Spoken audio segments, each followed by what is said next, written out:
Secretary, for hosting us today and for your ongoing leadership on so many issues. I am Congressmember Kevin Mullin, proud to represent parts of San Francisco and San Mateo County in the United States House of Representatives. We are actually standing in Speaker Emerita Pelosi's district. The northern end of my district starts just a little south of here, but so pleased to be in the beautiful city and county of San Francisco today. I am honored to be joined by the mayor, along with San Francisco Fire Chief Dean Crispin, Police Chief Derek Liu, SFMTA Director Julie Kirschbaum, and SFCTA Executive Director Tilly Chang, and Deputy Director of Emergency Management Adrienne Bocelli. I am also excited that we have Kathy Chase, who came out here all the way from Washington, D.C., flew out, she tells me, just for this. Hopefully she's enjoying her time here in the beautiful city. She is the president of the Advocates for Highway and Auto Safety, a nonprofit working to improve safety on roads in America, across America. The Bay Area is on the front lines of the autonomous vehicle revolution. AV companies that started right here at home are now operating in cities across America. What we once thought was a distant future is now very much a reality. Driverless cars have real potential to improve safety on our roads and reduce injuries and fatalities. But this technology is still being developed and in many ways tested in real time in our communities, from San Francisco and Las Vegas to Dallas and Miami and many other cities across the country. And while I very much want this technology to succeed, we need to make sure it's being developed and deployed safely.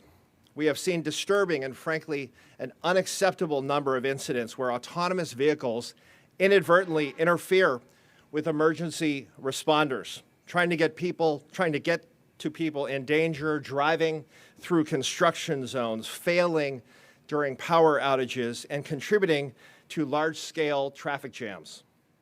In Austin, Texas, an AV reportedly blocked an ambulance and first responders who were heading to the scene of a mass shooting. In Las Vegas, one drove into heavy smoke from a nearby fire. In Dallas County, Texas, a driverless car got in the way of a law enforcement officer who was rushing to a deadly natural gas explosion. And in Phoenix, an AV reportedly approached a crime scene while police officers were engaged in a manhunt. And of course, here at home, we've seen situations with driverless cars contributing to paralyzing traffic jams and dangerous situations like the widespread power outage in December and the fireworks on the 4th of July. And this is an issue that's generating bipartisan concern. Just a couple of weeks ago, President Trump's administrator for the National Highway Traffic Safety Administration, we know it as NHTSA, called the status quo with how AVs are interacting with emergency responders, quote, unacceptable. And that's an administration that's taken a pretty hands-off approach to regulation. They even are acknowledging that this is a real problem. All of these crises call out for federal action. And that is why today I am introducing the AV Emergency Response Coordination Act. This bill would direct federal regulators to take a more active role in establishing minimum standards for how driverless cars can interact with these emergency responders, including our firefighters, police officers, paramedics, and many other emergency personnel. Because a driverless car stuck in the middle of the road is the last thing a firefighter needs to worry about while they are rushing to help people in need. We're here in San Francisco, this beautiful city that is flourishing under Mayor Lurie's leadership. It's an incredible hub of technology. We're surrounded by some of that incredible technology and life sciences and other entities here in Mission Bay. We are truly on the front lines of driverless cars and working on best practices to manage them.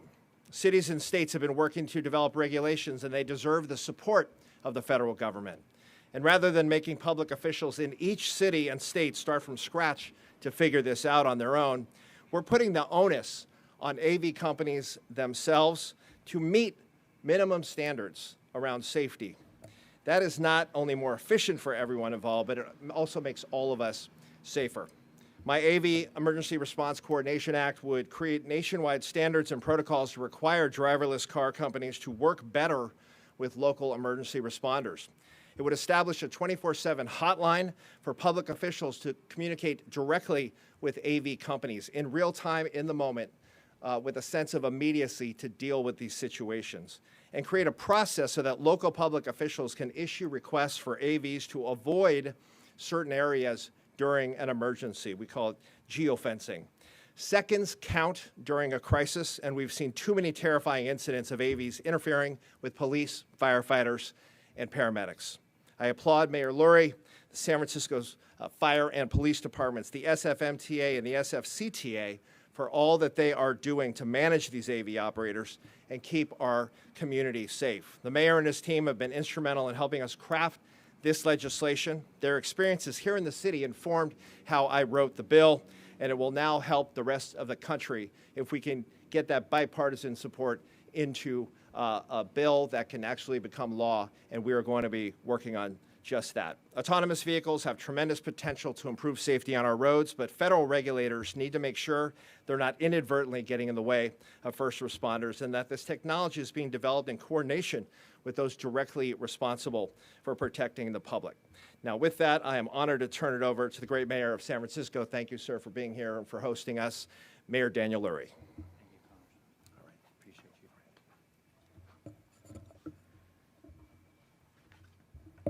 Good morning, everyone.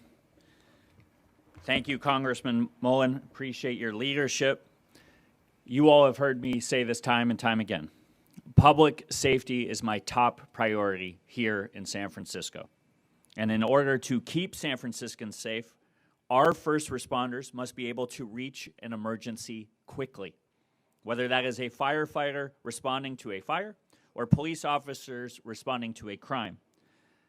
Now, San Francisco has been at the forefront of autonomous vehicle technology because we were one of the first cities to welcome AVs at scale. We have learned more than almost any other city about how they operate in a dense, complex urban environment.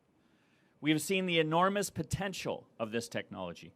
We have also learned where stronger coordination and clearer standards are needed, especially during major events and unexpected disruptions. Last December, a widespread power outage caused traffic signals to go dark. Some AVs became immobilized and blocked major thoroughfares and intersections. During the recent 4th of July celebrations on the waterfront, the city worked with AV operators to restrict service along the northern waterfront. But the unusually heavy traffic created navigation challenges, and some AVs blocked intersections.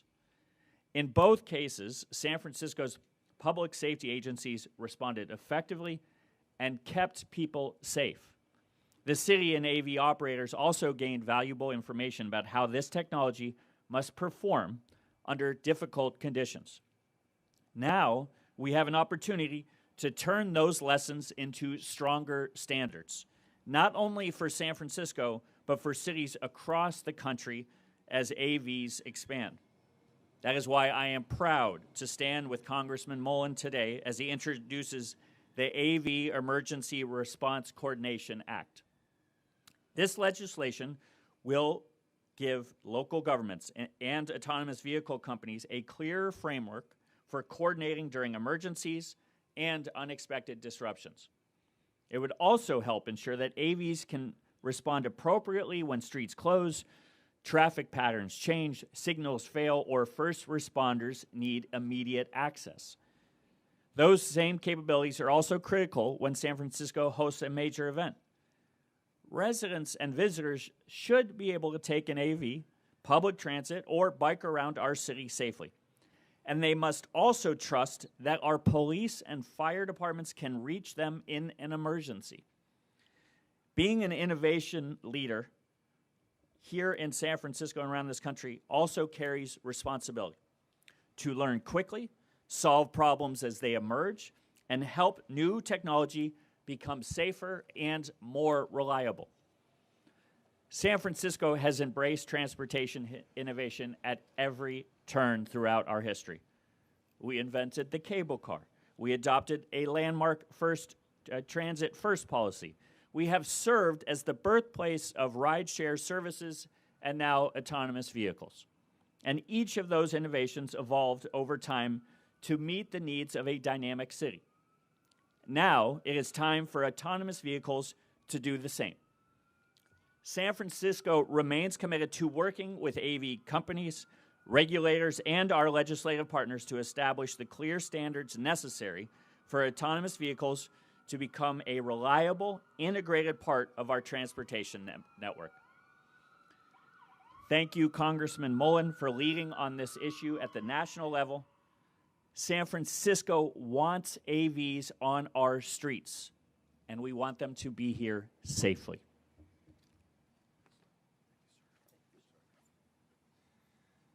Thank you, Mr. Mayor, for your leadership and for your partnership. With that, I am honored to introduce San Francisco Fire Chief Dean Crispin, who has been on the front lines of navigating this autonomous vehicles question. In fact, it was a letter he wrote me earlier this year that helped inspire the AV Emergency Response Coordination Act. Thank you, Chief, for your support of the bill and for sort of a real-world understanding of the challenges that are facing public safety officers and personnel. And with that, I'll turn it over to the Fire Chief, Chief Crispin.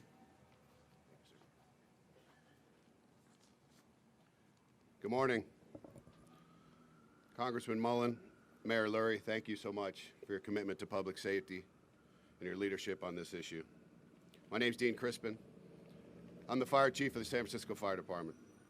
Thank you for the opportunity to speak today in support of the AV Emergency Response Coordination Act. A top priority of this department is ensuring that our personnel can respond quickly and safely to emergencies. We've been working closely with autonomous vehicle companies and welcome this technology, provided it is deployed in a manner that supports public safety and emergency response operations.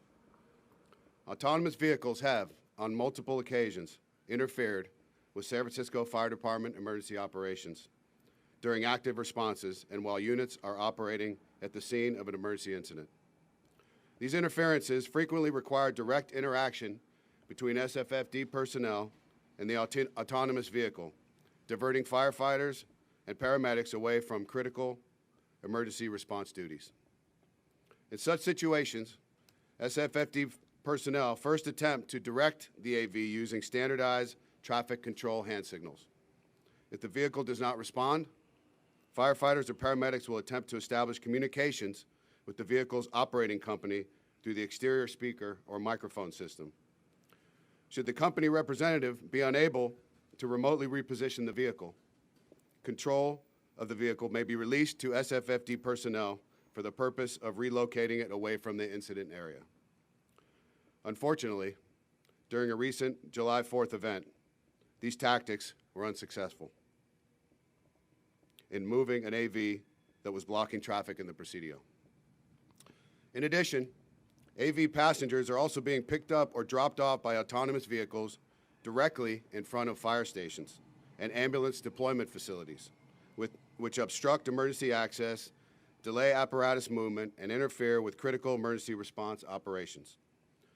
Autonomous vehicle operations should be managed to prevent stopping, standing, or queuing in these areas to ensure emergency vehicles can always enter and exit without delay. These interactions can and do delay emergency response, essential emergency operations, and create additional safety concerns at emergency scenes. The San Francisco Fire Department is grateful to Congressman Mullin for his commitment to ensuring that autonomous vehicles, companies, and all public safety agencies, including fire, emergency medical services, law enforcement, and other first responders, can continue to operate safely and effectively alongside one another while protecting the communities we serve. Thank you. I would now like to pass it off to Advocates for Highway and Auto Safety President Kathy Chase. Thank you, Chief. Good morning. I'm Kathy Chase. I'm the president of Advocates for Highway and Auto Safety. Advocates is an alliance of consumer, public health, law enforcement, and safety organizations and insurance agents and companies working together to promote laws, regulations, and policies that reduce our nation's motor vehicle crashes, fatalities, injuries, and associated costs. We are not for or against autonomous vehicles. Indeed, we hope they will be successful in reducing the unacceptable motor vehicle crash and injury toll from which our nation suffers. However, AVs have caused congestion, consternation, and crashes. AV proponents often claim that AVs are safer because they don't get tired, distracted, or drive impaired. While AVs may avoid some of these types of crashes, they also may cause crashes that alert, engaged, and sober human drivers would easily avoid. AVs, which are essentially billion-dollar pieces of equipment with years of research, should be compared to the best drivers, not the worst or average drivers. And yet, they have driven into work zones and active police scenes and impeded the work of emergency responders. Luckily, these mistakes have not resulted in major catastrophes. But we cannot and must not rely on luck. This is why we enthusiastically support Congressman Mullin's AV Emergency Response Coordination Act and Mayor Lurie's call for clear operational standards for AVs. The AV Emergency Response Coordination Act would establish minimum federal standards for AV companies to follow to effectively coordinate with emergency responders. It would ensure first responders have standardized emergency response information and a 24/7 company contact, as well as the ability to direct AVs away from emergencies and other hazardous areas. All of us need and rely on emergency responders, firefighters, fire chiefs, and law enforcement at our most vulnerable and endangered times. Anything that impedes their arrivals and rescues could literally be taking lives. We all need to be keenly focused on ensuring that AVs are safe for all road users and deliver on other promised societal benefits of accessibility, equity, preserving consumer and worker rights, and ensuring sustainable transportation. Advancing safety and technological innovation can and must be compatible goals and not trade-offs. Thank you.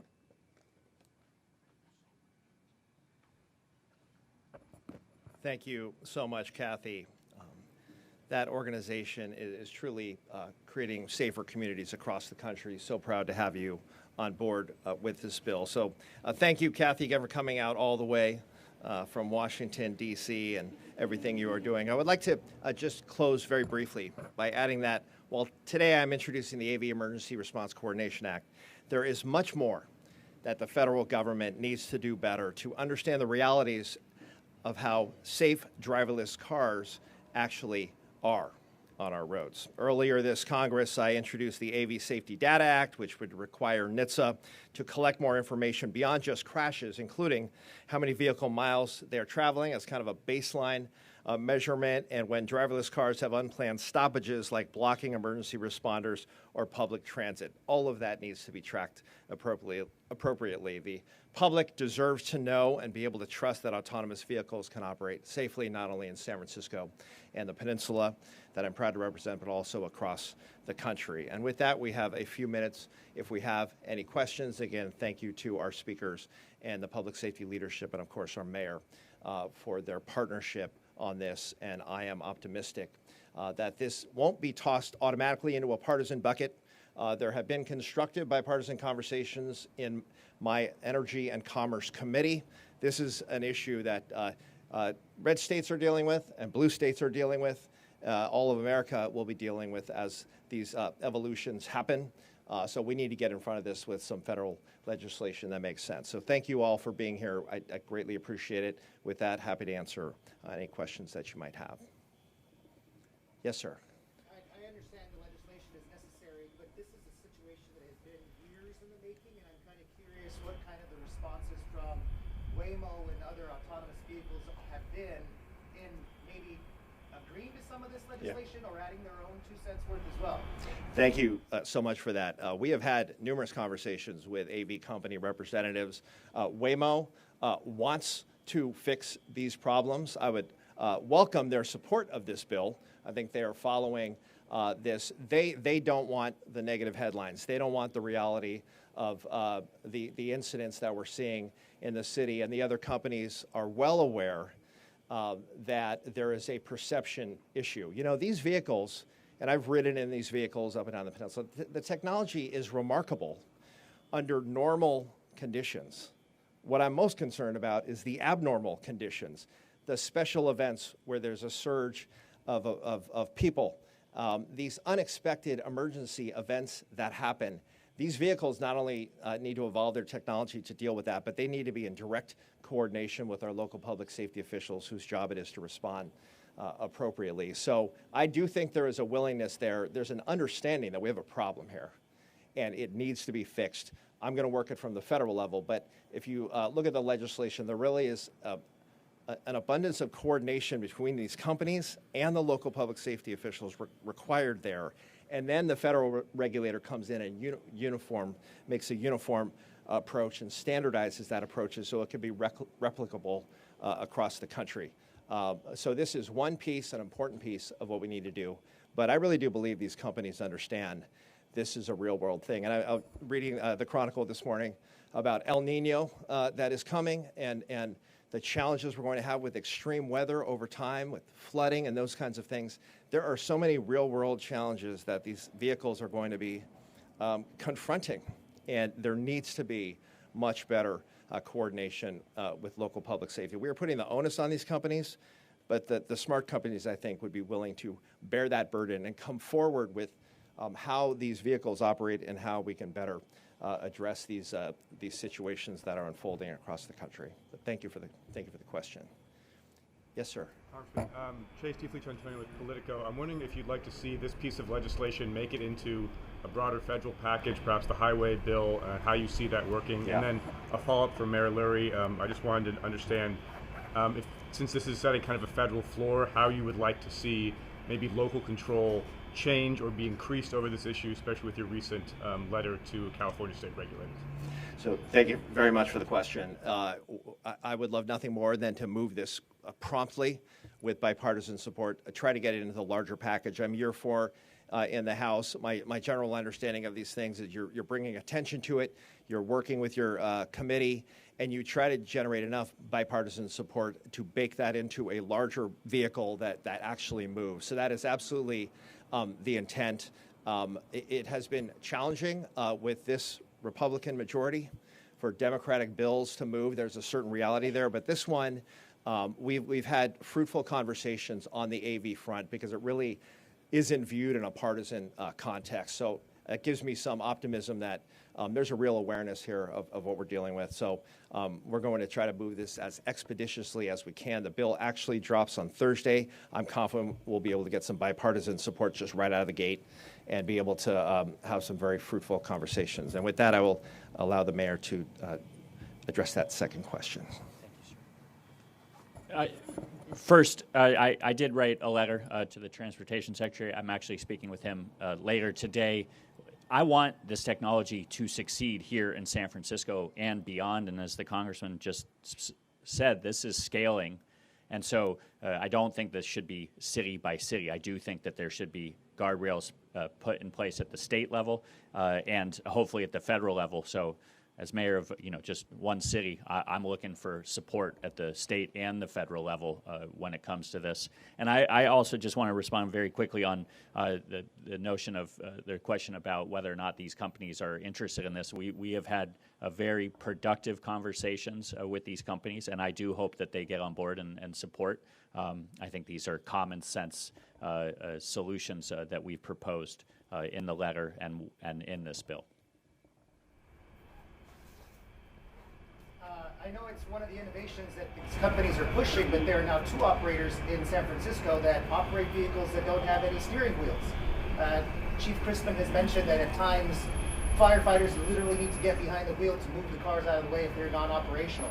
Is that something that should be addressed at the federal level and actually building these vehicles? And could you talk a little bit about that? And then Chief Crispin, I'm curious how you guys deal with vehicles that have no steering wheels. Thank you for that. Just to reiterate, this legislation would be applicable to levels 3 through 5 of these autonomous vehicles. There is an active conversation right now through NHTSA about that very issue around the steering wheels. But this bill as designed would encompass all of that and be able to evolve over time as the technology evolves. In terms of the actual mechanism of the the lack of a steering wheel. I don't know if Chief Crispin has any thoughts about that, but that is the general move. Zooks in particular, which is in Foster City in my congressional district, has that technology, but this bill would be designed to encompass all of that to make sure even if that mechanism isn't physically there, all of those standards and protocols that we're developing would address those vehicles as well. And I don't know if there are any additional thoughts you have, Chief. Sure. So a couple other things I'd like to address. On the 4th of July, we had several other issues that I'd like to highlight. One was with the Waymo vehicle and mixing with vehicles and pedestrians. When somebody touches a Waymo, accidentally or intentionally, the Waymo freezes and indicates that there's an auto pedestrian accident. So we had that happen with several of them. So the amount of incidents were overloading their ability to have a response team handle these issues. And the other issue we had was accidentally a Waymo drove over some fireworks, and credit to DEM because they brought a Waymo representative right into the EOC initially, and they were very helpful. But when the Waymo ran over the fireworks, they saw it as an attack, so they disabled the entire system. So not only does that stop a lot of vehicles, but it also doesn't allow those vehicles to be used as ride sharing to get people out of the event. So that's a real problem. And as I said, we have methodology even without the steering wheel to be able to use the speaker and the microphone to be able to talk to Central Command and be able to get those moved. But we have a plan in place for if we have a large earthquake or something where we're going to actually move them out of the way physically. And that's, we understand that's a possibility, and we're increasing our capabilities to do that. But really, just the algorithms getting better and having more people in the customer service area will be very beneficial to us. Does that entail physically, like, pushing the thing out of the way or pulling it out of the way? Yes.